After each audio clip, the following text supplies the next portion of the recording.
Our mission is to help people better understand the fundamentals of a free society: individual liberty, private property, and limited government.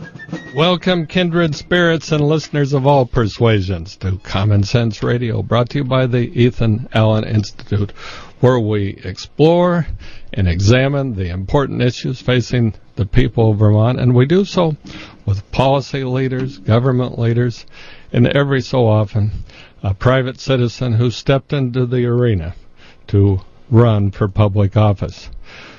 We've got such a fellow here today, our old friend who's been on the show many times over the years and is a good friend of mine. Bruce Lisman, welcome to Common Sense Radio. Good morning. Thanks for having me. Well, you're welcome. And I think it'd be a good way to get started by us all refreshing our memory that you are born and raised in Vermont. You went to school here. You actually grew up in the old North End. I'd like you, Bruce, to describe for us what you remember from your childhood on the old North End. What was it like there? What were some of the challenges on your mind? What were you thinking about? You could have never imagined that one day you'd go to New York City and then come back to Vermont and run for governor. What were you thinking? Bill, I never would have thought of any of those things. And maybe the better way of thinking about it is consider the luck involved. The lottery just happened. Consider the randomness of luck. I was fortunate enough to have parents who believed in, had some values that they were willing to offer their sons persistently every night over supper, of the value of hard work, the value of persistence, the notion of being honest I don't mean everybody is subject to minor fibs and all, but being honest with yourself so you're not kidding yourself about where you are or what you're doing. The notion of safety, but I don't mean don't run in the middle of traffic, but the awareness of what's around you was very much on my parents' mind. And, of course, my father had that basic rule at supper: good news only. I'm still trying to figure that one out, Bruce. The rest of us had to deliver the bad news, too. No, he wanted only good news while he was eating. He would save the bad news for after. Oh, okay. Kind of like dessert. He said, let's have some bad news. So my brother had the good fortune to always have good news easy, just flowed off. That sense of optimism, or I would say quiet optimism, mixed with some humility, which my father believed in, was also important of who we were. So imagine this: a stable family in a comfortable home, albeit in part of Burlington that has never really been dressed up, if you will, but with parents who offered kind of an ethic of caring, a lot of being curious, and all those things. A stable household. And, they were active, I would say, in the notion of doing homework. Not literally, but they had a high expectation.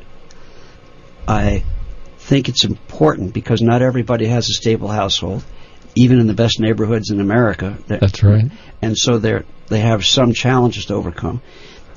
My parents didn't abuse drugs or alcohol, and so I didn't have that in our family. So there's a little bit of luck. Sure. But also, the important thing is work hard, work in a persistent way, have an idea of where you are in the world and what you can do. And, of course, my father, to nearly his end, believed in community service. And you remember, I've told you the story, the precursor of food bank, or dads running around Burlington delivering boxes of food. And my father did that regularly. He found out a family was out of work.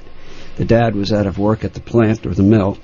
Those are the two phrases. These are the plant or the mill. Sometimes in Winooski, but sometimes in the North End. And we would deliver boxes of food and would be comfortable with the fib, if you will, that my father would say upon delivering it, we bought too much food this week. So we thought you could use some. And the recipient would know perfectly well. 1950s, nobody bought too much food. My mother would lose her mind at the thought of it.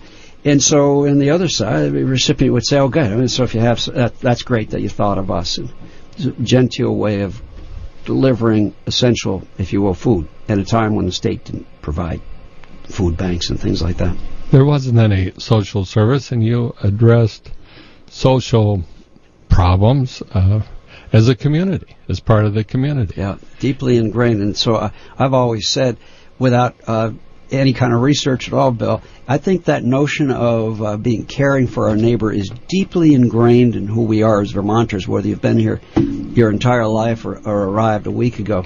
There's something about the place that says we match that notion of, if you will, caring for people, offering a helping or comforting hand, and being frugal and being practical, and of course caring about, if you will, enterprise and the nature of work.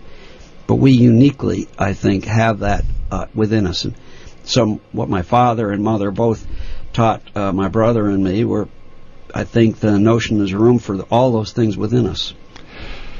Indeed, you learned the Vermont values, and you learned them around the supper table, and you learned them in the community. I think I would use the word compassion to describe some of the caring and community support that you learned as you were tagging along with your dad. I think so. That works. It's a great, every dad is different. Mine, father, would prove to be a terrific teacher, as his students still tell me, was quiet at home, would offer advice sparingly, which my brother would say, if he offers it, take it. It's not coming too often, and it won't come around a second time on that topic. So, these are things you learn in school and in a way, but you learn at home first. You learn to listen. Listening is essential. And that's a quality you've carried throughout your lifetime. Let's swing over to St. Albans and ask Dick to join our conversation. Dick, what say you? Do you want to know, Bill? Well, yes, but behave yourself today. I just listened to 2 hours of nonsense on a previous show of politicians trying to glamorize themselves and justify what they do. When I grew up, when I was quite a few years ago, I got up in the morning and I decided what I wanted to do. And if I had property, I decided if I wanted to build a garage on my property or a house, I did it myself. I didn't ask the community or expect the community to do it for me. We seem to have a problem here with this community thing, that everything revolves around the community. This is some type of psychological programming we've got going on here now. And after listening to this cadre of politicians being interviewed in the last 2 hours, and, you got to ask yourself, is there a better way of getting things done in Vermont, and depending on these social engineering managers addressing every aspect of your life and basically feeling that they are smarter than you, and you really need to have someone overseeing you. And, this stuff really gets overbearing after a while, and it really is nauseating. Well, Dick, thanks for calling. I think you really have behaved yourself today, and you've made some excellent points.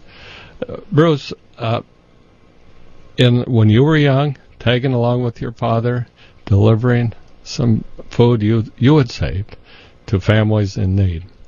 There was no social service network from Montpelier or Waterbury. Dick is saying what a lot of us feel is the pendulum now has swung too far. It's swung so far that many people who in the past might have said, well, I'm going to exercise some of these values you described, work a little harder, save a little more, be a little more persistent, and get a little extra money to take care of myself and my family. There's some people who will turn immediately to government for help. We want to help those in need, either temporarily or permanently disabled or unable to help themselves.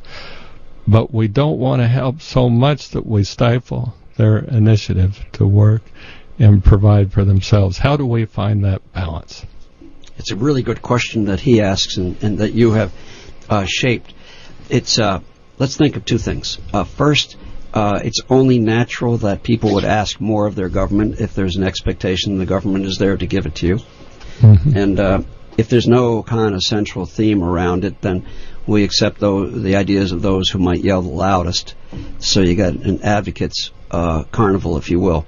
Thus the budget, which can't seemingly can't be slowed unless people really want a frankly, government a new that's governor is elected to offer up a different perspective. But there's more to it than that. There's a process by which we've developed a thicket of issues that make it hard to do business here. It's not just the surcharges and fees that people talk about. It's the cost of engineering, or the cost of accounting, or the cost of somebody filling out thickets of forms or duplicate forms, or some of a pejorative approach from the tax department about what you did versus what you should have done. Even the nature of independent contractors has become a bone of contention. These are things that, whether you want it or not, are going to add to the cost of doing business. They're hidden deep within the framework because it requires you to hire a lawyer or accountant, an engineer, or some combination of those to go forward. The more complexity we bring to the state government and the process of trying to do business here, the more expensive it's going to be, whether you measure it by your time or degree of difficulty of accomplishing things or the people you need to hire to get some help. So in a way, he sort of got to that. But there's more, I think. We've really gotten used to an indifferent, incompetent effort in Montpelier. It isn't that the legislature feels like they've got the answers. They didn't have the answer at home, but once they go to Montpelier, they do.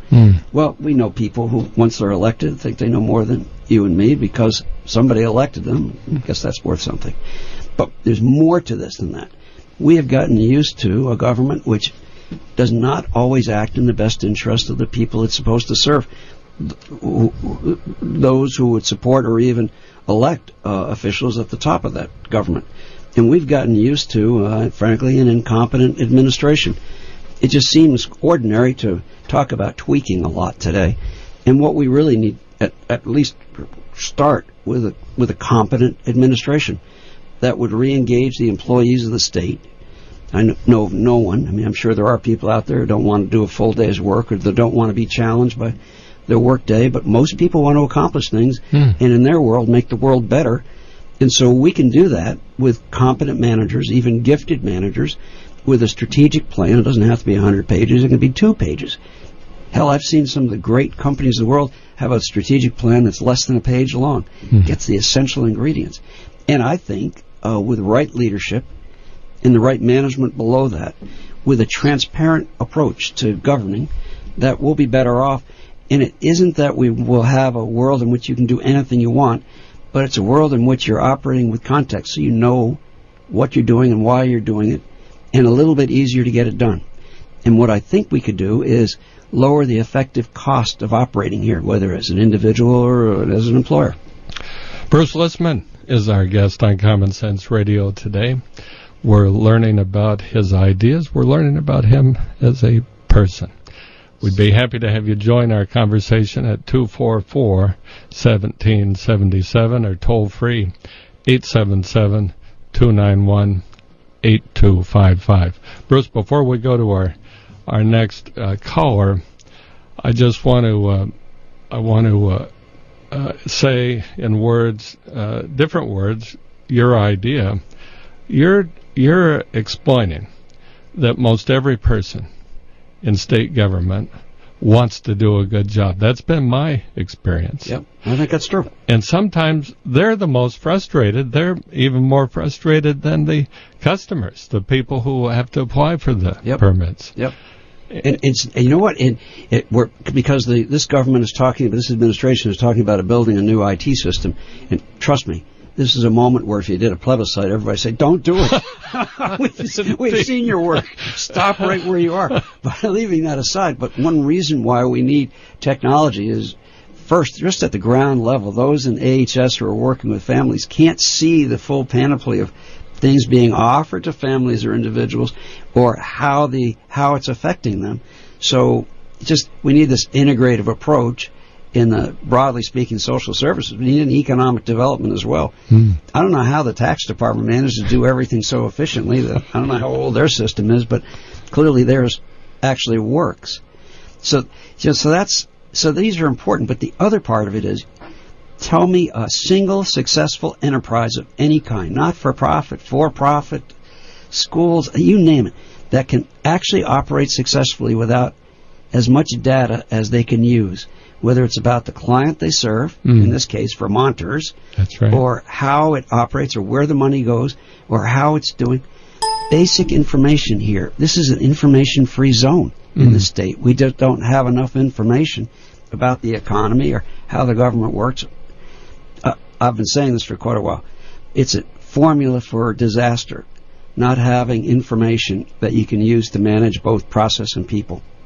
The money that we spend on social services and many other functions of government, much of it never gets to the client. Much of it is absorbed in bureaucracy. So you're talking about reorganizing in ways, using information, bringing together the different benefits that people receive so that they can be provided more efficiently. Have you got the idea? That's it. And then if you put in this layer of, I would say, driven managers, not because they're going to drive you to do better, but because they themselves want to succeed and they like people. I've never met a good manager who didn't like people.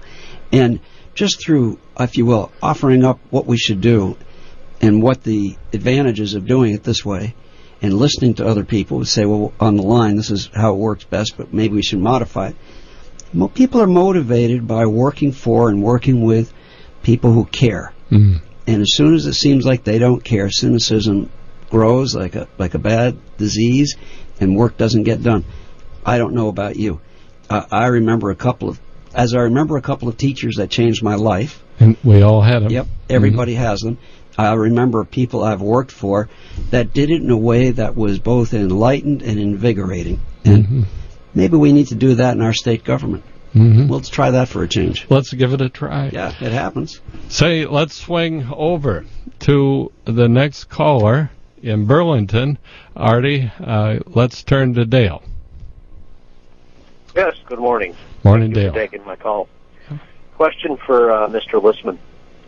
Concerning last year's Burlington vote on 3 different issues concerning gun laws that the legislature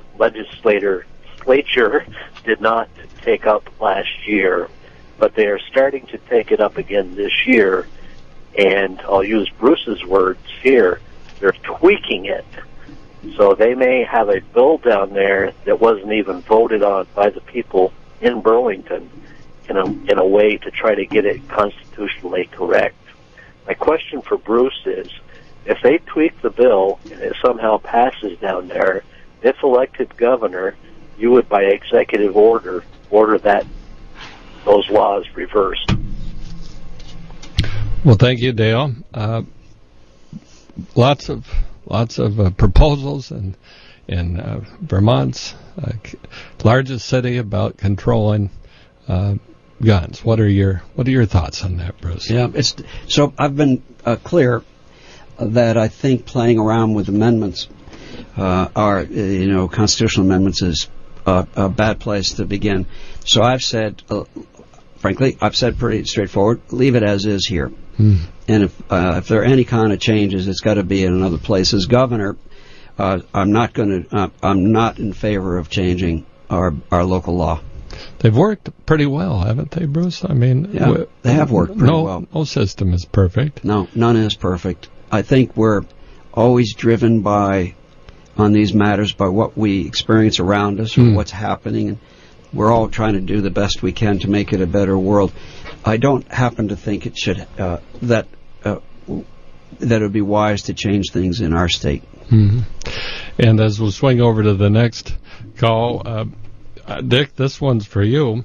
I just heard about today a new piece of legislation that would say if you cut more than 2 truckloads of timber or pulp on your property, you'd have to get you'd have to file a notification with the state, which essentially is a permit.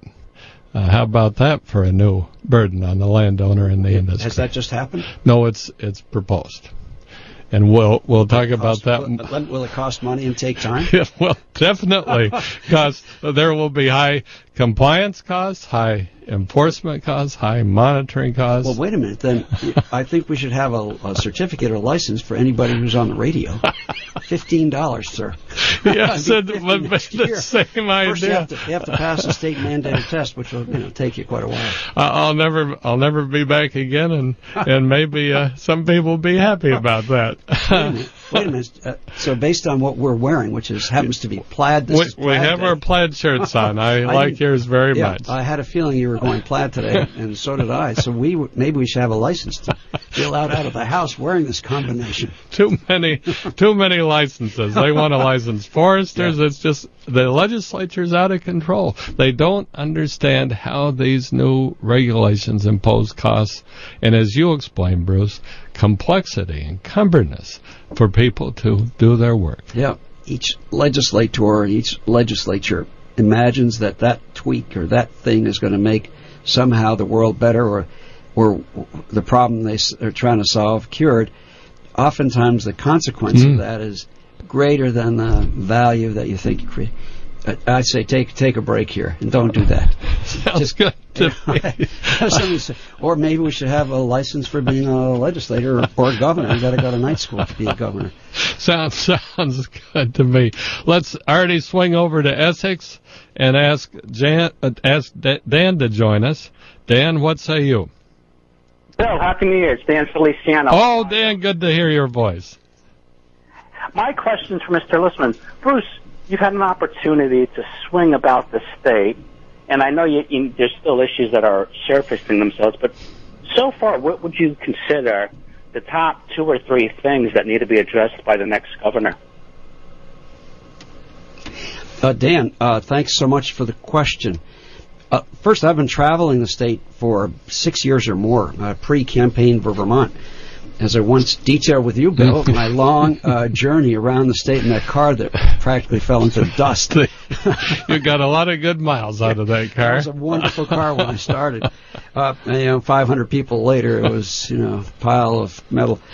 So, Dan, one thing that I've noticed and I've spoken about is that people have gotten progressively more irritated to anger with their government because they have the sense that no one is listening to them, that they've been complaining about the lack of affordability in our state, property taxes in particular, a government that doesn't seem to operate for them, or in some cases doesn't operate at all. So that thing that I just spoke about, inefficiency to incompetence, it's not just the employees of the state experiencing, it's many Vermonters experiencing it, and not all of us touch the state in all ways. That's a big deal. And I think they would expect a government to be operated in a better way, maybe a gifted way if you ask them. And there are all kinds of things that says.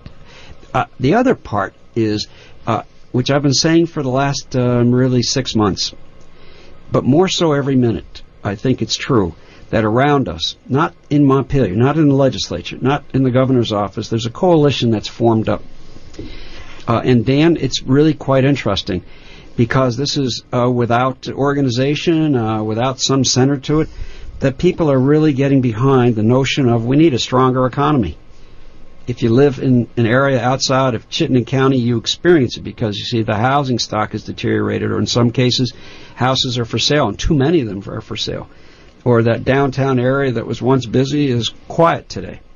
And we know that Newport has a population. Bill, you got to go back 80 or 90 years to see a population level. Rutland's lost 10 or probably 13% of their population. Bennington's where it was 25 or 30 years ago. These are things that people are experiencing, or the company that they used to work for, or their friends work for, isn't there anymore. They know that we need a stronger economy. But I think in the social services area, a few years ago, they might have said, I need more money to have more robust programs. Today, generally, if you ask them, not everyone would say this, but we need jobs for our clients. We need people who are working. Now, here's the odd thing. Just as the governor would say persistently, we have a low unemployment rate as if you will, his legacy. Always interesting. But the truth is that, of course, the workforce has been in steep decline, Dan, and that, too, is representative of not only the demographics, we're getting older, but the economy has been shrinking. We're going to learn more about Bruce's views on the economy and how we get it growing again and creating more and better jobs and opportunities for our people. Just right after we take this break for messages and news headlines. Welcome back to Common Sense Radio, brought to you by the Ethan Allen Institute. On this show, we try to explain and understand the important and complex issues facing our state and her people. And we often make reference to the principles and ideals on which our nation was founded. The idea of individual liberty and personal responsibility. And those are the same values that we have traditionally in Vermont, ones that our guest today, Bruce Lisman, learned from the time of his childhood. The idea of work ethic and thrift, ingenuity, persistence, and compassion. These are the ideals that will help people be independent and able to prosper on their own and contribute to the prosperity of their community. If you want to learn more about the Ethan Allen Institute, go to our website or our Facebook page. There on the Facebook page you can see the schedule of upcoming shows, and you can participate in the conversation there just as you can on this program. And if you see fit, and I sure hope you do, make a contribution and help keep us going. Bruce, I want to return to Dan's question. He was asking you about your priorities. You mentioned the ways we would make government work more efficiently and therefore accomplish its goals in a less costly, cumbersome, and time-consuming manner. And you mentioned the frustration that people have with the way it is now, and particularly on property taxes, which we're going to get to. And then you mentioned the importance of growing the economy and finding policies that help us do that, creating, I've heard you explain in the past, a climate in which businesses are flexible to go in the direction that works best for them, a climate in which entrepreneurs and other businesses want to grow here, create jobs here, and invest capital. Continue with your priorities. Well, yeah, you have it just right. So people, in a general way, want a stronger economy. They're not fooled by a governor's pronouncement that all is well and we're all cheerfully employed in the right place. Lots of people are unemployed. A significant number of people who have taken jobs over the last 5 years, really over the last 15 years, have taken them at the lowest level of salary, often in the leisure time and hospitality, food service industries.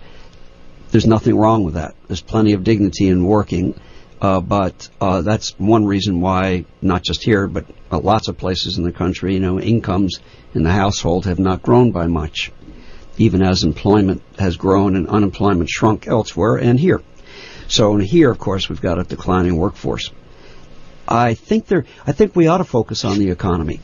I don't think we should imagine, though, that our government is wise enough to invest in the right industry or has any demonstrated success at predicting what might happen next.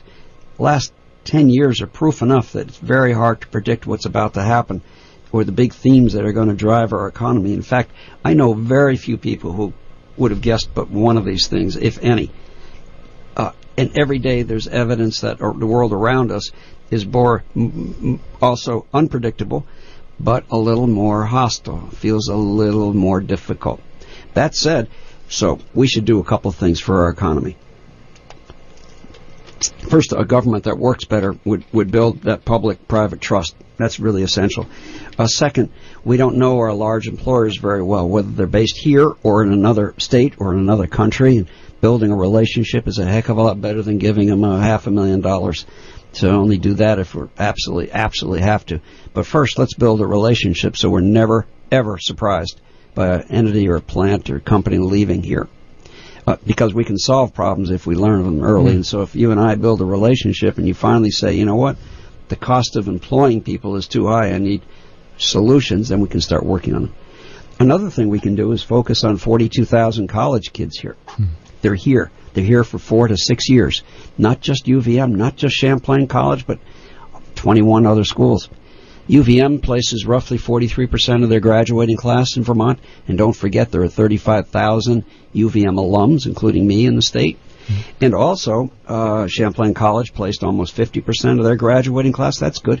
But maybe with 42,000 captive, if you will, in an audience, we can develop a program, systematic program, that would get better over the years at introducing them to different parts of and different ways of being here in Vermont.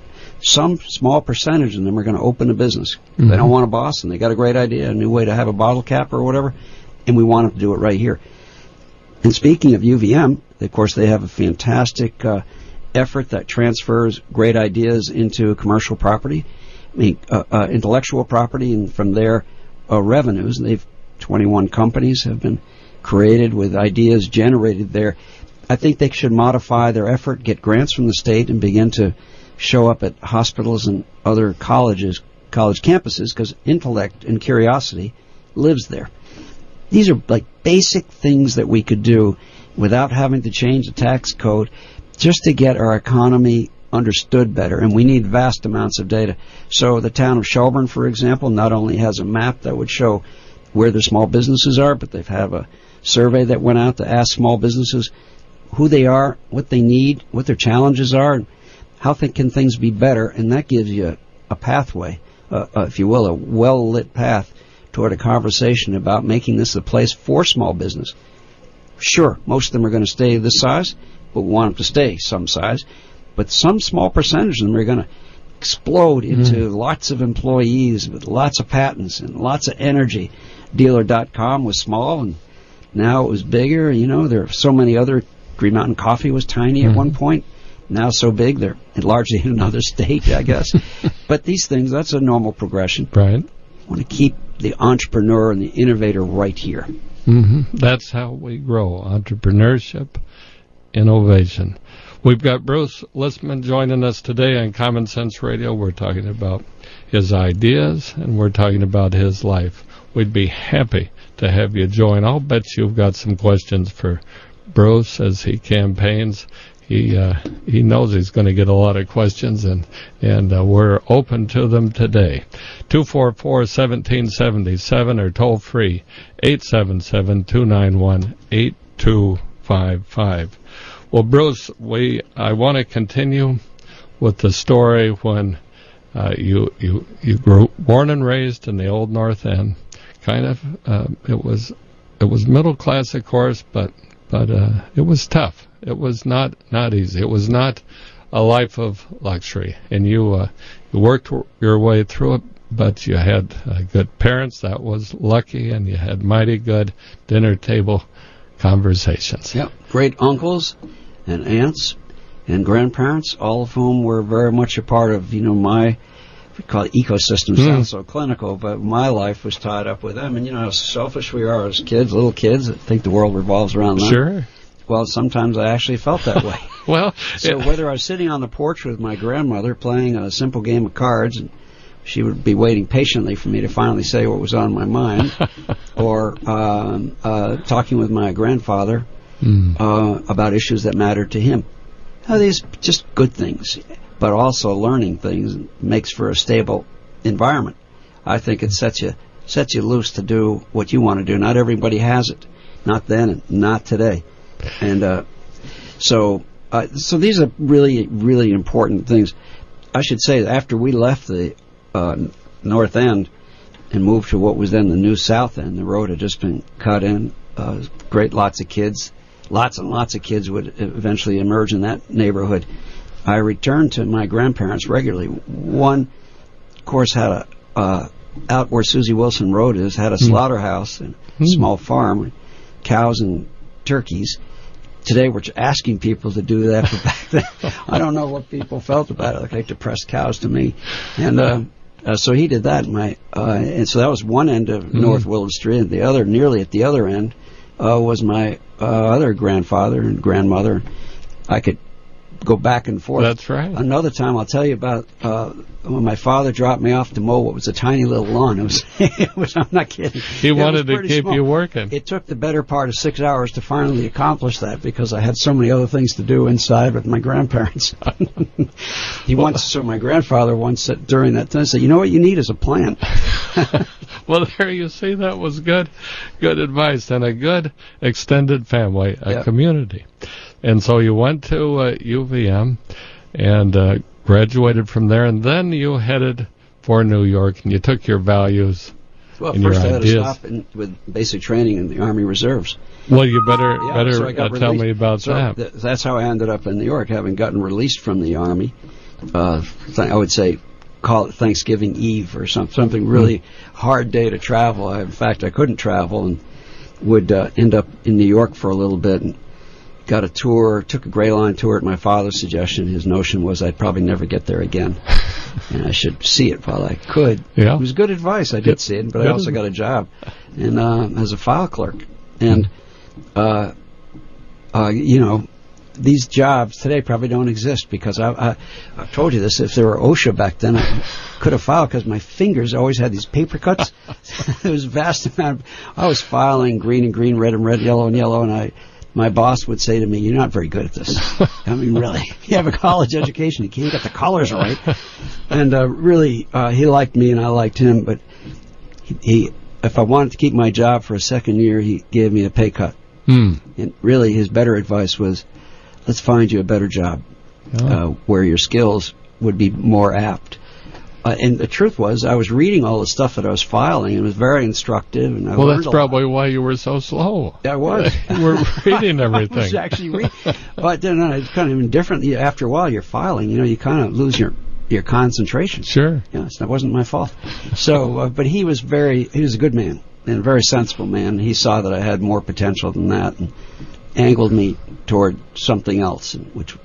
Well, we'll talk about that, but first I just want to pick up that that's a problem we're having today in Vermont, is matching the skills that people have with the jobs that are open, trying to develop skills in people that will make them available for the jobs we have. And sometimes it takes a good boss to see the potential, but other times there's something government can do to help. So let's take a moment and get your ideas on that. The infamous skills gap. How do we close it? Yeah, people talk about that a lot. We think of it's unique here, where there are job openings but no one to fill it. And so we say, well, how could that be? So a little bit of time and space, if you will, dislocation. I live in Royalton, but the job opening is in Essex. I'm available, but I'm not going to move, and so that happens. And it's true around the country.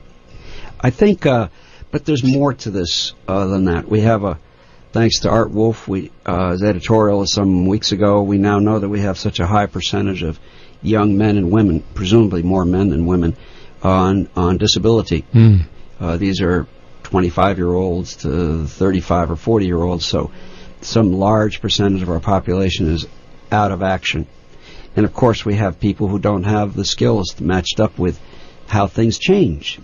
We take for granted our handheld, the iPhones or our iPads, but not everyone is skilled at the level required to work in what are new machine shops, where software, part of it is programming in the specs, and the machine takes care of most of the work.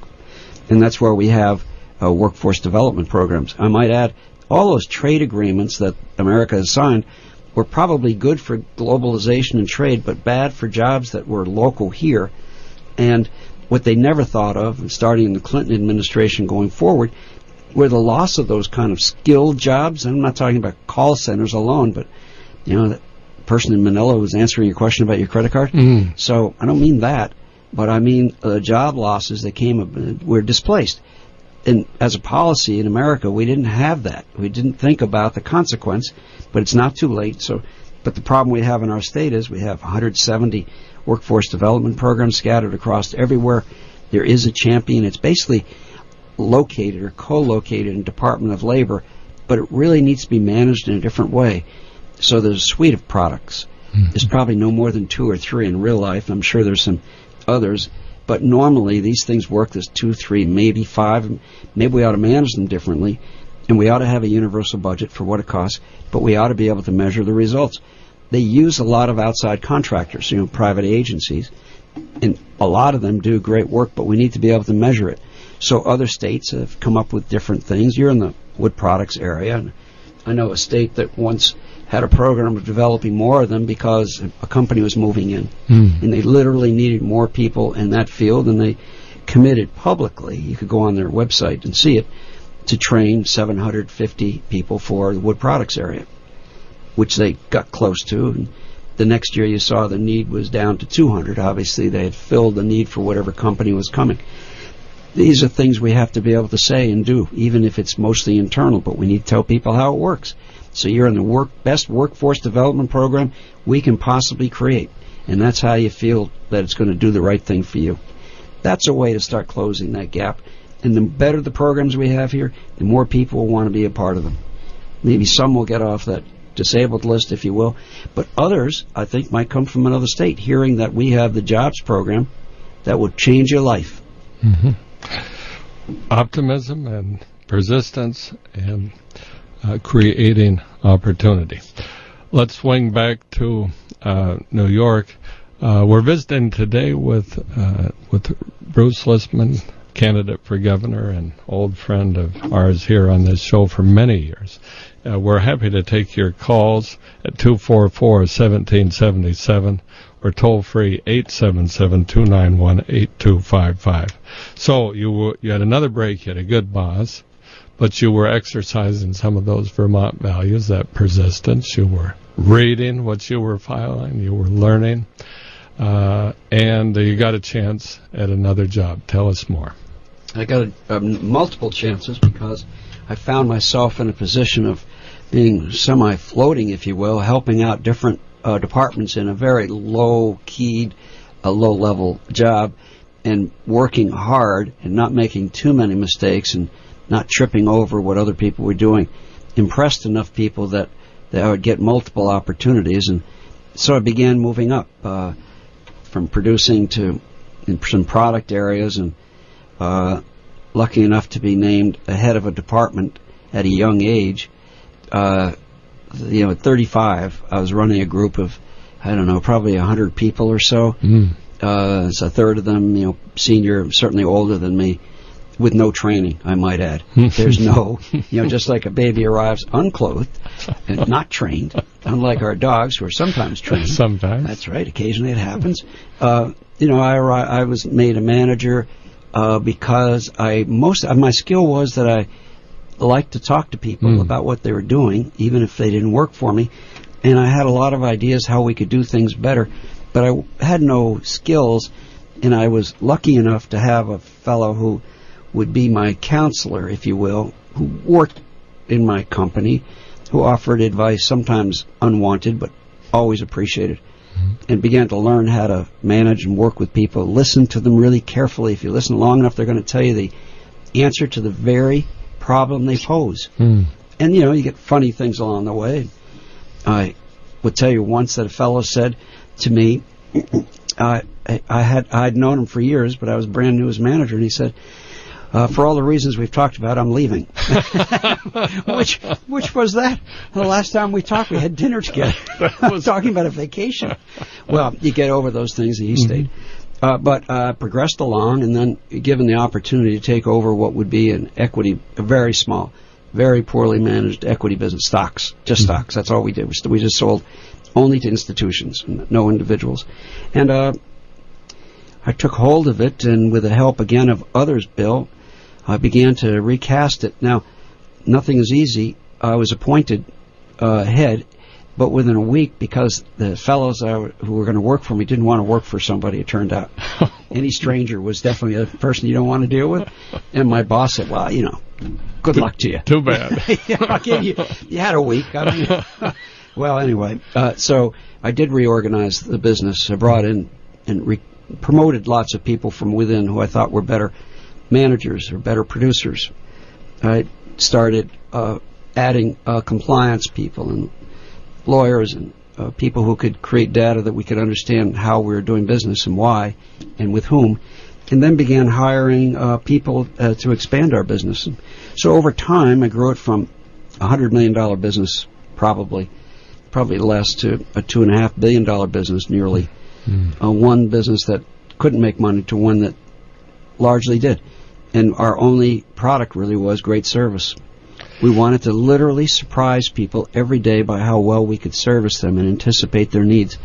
It's the very opposite of walking into a store that seems displeased that you're there. That happens to all of us. What? Every now and then. You're interrupting my coffee break. What are you doing here? Well, our goal was to make clients feel like they could not get a better level of service because we cared so much about them, but also knew so much about them. Again, if you talk to people long enough, they're going to tell you how they feel about whatever issue is on their mind, but eventually they'll get the broader context in which they offer it. And that's why, frankly, all that I learned in Burlington, listening to people and working hard, are things that I brought to that job. Listening was the most important asset. And there are things I would bring here because we need to know our companies better, Bill. We just don't know them well enough, and so we would. Well, it seems like I'm detecting a pattern here. I think there's a pattern here. Listening, optimism, information, measuring results, hard work, persistence. Competence as a baseline. You know, incompetent is a fail. So just to get to the start line, you have to have a competent structure. And then you can build on it, greatness or excellence.